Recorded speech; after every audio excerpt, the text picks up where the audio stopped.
Welcome. In front of me is the Poco M5, which was, newly released not too long ago on September 5th.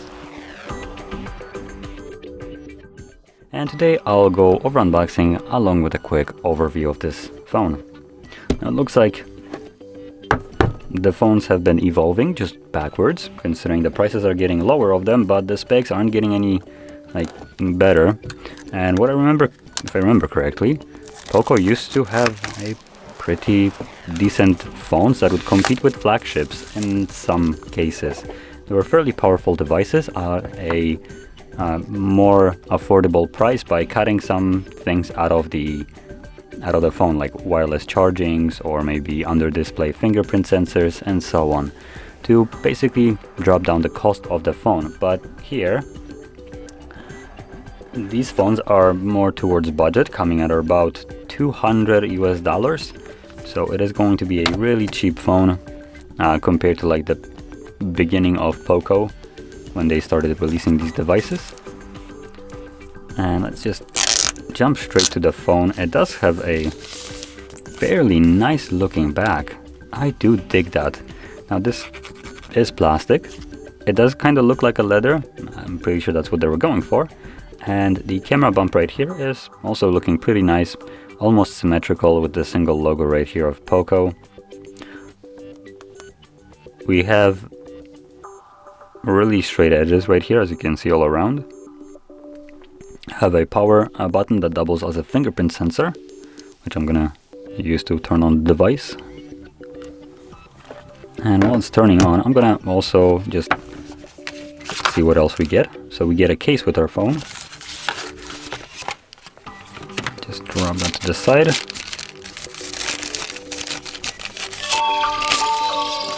And there we go, there's the case. So it does cover almost the entire camera bump.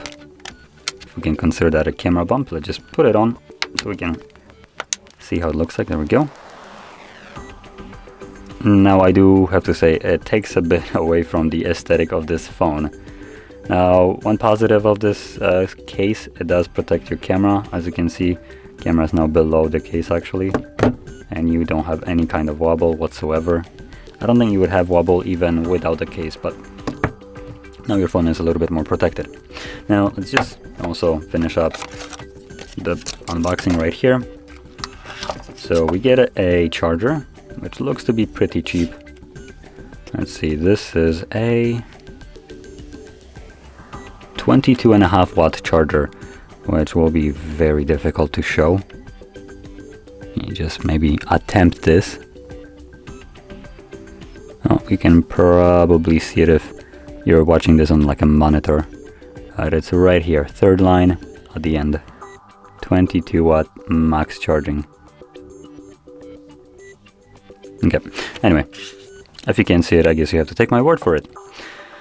And we have a cable, type A to type C, looks like it. So there we go. And that's it.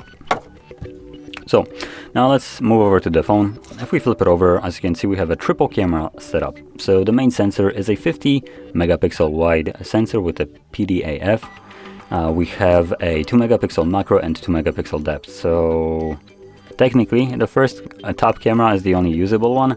They have a sticker and a sticker camera. You can basically cover them up, break them, and you won't really see much of a difference in your photo quality. Macro, if you're planning to capture macro, don't use macro lens for this. 50 megapixel will do a better job at 2x zoom. And the depth sensor usually just breaks the photos if you're using it in portrait, just making this kind of like halo effect where you have distinguished cut between like the subject and the background, where it just goes from like, yeah, we're focused, to no, we're not focused anymore whatso freaking ever. So probably wouldn't recommend using any of the two sticker cameras. Use just the 50 megapixel wide sensor for most of your shots, which also happens to be just a normal photo mode. Now when it comes onto the display right here, we have a 6.58 inch display. It's a 1080p by 2400 display. It's running at 90 Hz max, and it has a typical brightness of about 500 nits. So those are probably the worth mentioning specs and about all of them.